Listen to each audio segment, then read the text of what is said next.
Welcome back. It's week number 27. This is your programming overview. A few things I'm excited about this week. One is Saturday's workout, which we'll get to at the end, of course. But the first is that we're starting our new lifting cycle. So we're gonna do push press, we're gonna do back squat, we're gonna mix in a little bit of Olympic lifting along the way. That's the plan. Since we've already built on our pressing and built on our squats, we kind of get to hop into the cycle almost halfway through, kind of not really. So on Monday, we're starting with our push press. 6 by 4 reps.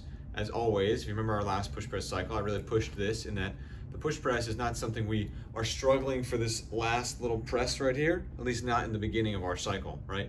The push press needs to be an explosive movement through the hips, extension of the knees and the hips are very important here. So keep it a little bit lighter to maximize your power output, right? That's the goal. Then our Metcon, an 8-minute AMRAP, 5 shuttle runs, 10 pull-ups. Most of us, the crux will be the pull-ups.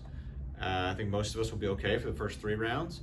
After that, the volume might start to catch up to you, okay? So pace yourself, scale appropriately. Tuesday, a little bit of a longer one. You have 6 rounds, 24 dumbbell snatch, you're gonna be alternating, 24 or 20 calories on the rower. So expect the rower to be 2-ish minutes, probably a little bit under that for the best of us, a little bit over that for the rest of us. 24 dumbbell snatch. It's a lot of hinging. The whole workout's hinging. So let's make sure we warm up our glutes, hamstrings, low back. Don't want anybody lying on the floor in pain because of injury, right? It's okay to lie on the floor sometimes, not during the workout. Wednesday, back squat cycle, 4 sets of 8. So rebuilding the volume a little bit on the back squat. I kind of want you to stay lighter, all right? This is not a max of 8 reps. I'm trying to feel out the position and the movement pattern again with the barbell on our backs instead of in the front rack. Then your Metcon, we're gonna keep it a little bit heavier, a little bit shorter. 5 rounds, 8 deadlifts, 255, 185. I might make that heavier. And then 40 double unders. So it's a lot of pressing through the floor. How is your deadlift gonna change after all that jumping? How quickly will you fatigue? That's the question. We're gonna find out the answer on Wednesday.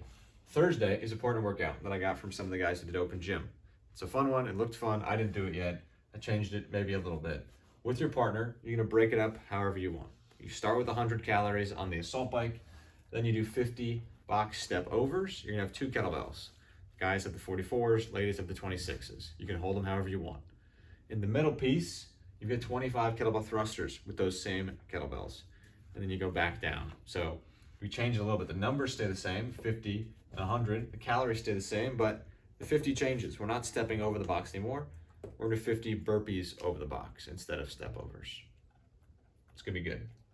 Friday is our interval for the week. We're gonna do a few sets. I'm gonna keep it at 5 of a 200-meter run. You get inside, you do 15 hang power snatches at 85 and 60. And then you go out the door again and you run another 100 meters and then you rest 2 minutes. So it's run 200, 15 hang power snatch, run 100. Again, low back might light up a little bit. Try to keep a nice tall position as we go through the snatch, all right? Remember, in an actual snatch, we don't really get all the way down here, all right? That's a kettlebell swing. Even in a kettlebell swing, you don't go all the way down. So try to keep nice tension through the midline as we go into that hang position, okay? Remember, they're not muscle snatches, all right? We don't always have to be turning over and pressing through. Let's get ourselves under the bar as we stand up. That's Friday. Saturday. This is what I'm really excited about. We've done, I believe, 2 versions of this type of workout where we have a gymnastics piece, a monostructural, or how most of us know it as a cardio piece, and then a weightlifting piece. And it's a chipper. You do one, then the other, then the next, and all 3 of them are challenging in their own way. This time, I believe the last one was like rowing and back squats and GHD sit-ups. This one, you can do it in whatever way you want, all right? So you can choose the order that you do it in, but you're gonna ski a 2,000, ladies, 1,700. That's your monostructural piece. Your gymnastics piece will be 30 chest to bar pull-ups and then 15 wall walks plus a handstand push-up. If we don't have wall walk plus handstand push-up, we're gonna do wall walk plus a regular push-up. And then the weightlifting piece are gonna be 30 shoulder to overheads at 185, 125. So it's heavy on the overhead.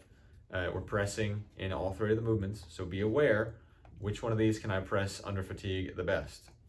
Probably not the 185 barbell, all right? So I'd probably get that one out of the way earlier, but it's totally up to you.